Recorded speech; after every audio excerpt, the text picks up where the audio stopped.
Pasukan sayap Hamas Brigade Al-Qassam mencoba melakukan penyerangan di wilayah Rehovot, Israel. Dalam serangan tersebut, roket Al-Qassam berhasil menembus pertahanan Iron Dome Israel.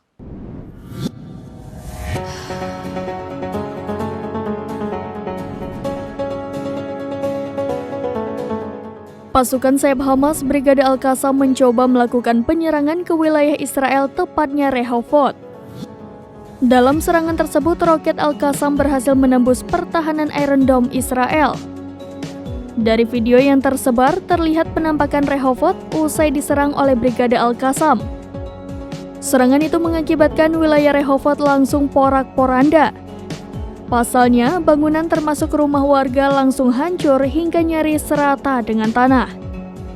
Bahkan puing-puing bangunan tersebut membuat sejumlah mobil yang terparkir di jalanan rusak. Di video lain terlihat wilayah Rehovot mengepul dengan asap yang pekat. Terlihat pula puing-puing roket Al-Qassam berserakan di tanah. The Times of Israel melaporkan satu orang mengalami luka ringan akibat serangan tersebut. Adapun korban merupakan seorang wanita sekira berusia 30 tahun yang terluka akibat pecahan peluru.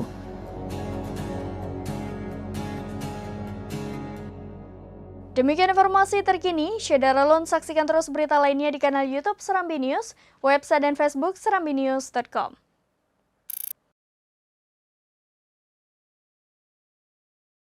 Download Tribun X sekarang, menghadirkan lokal menjadi Indonesia.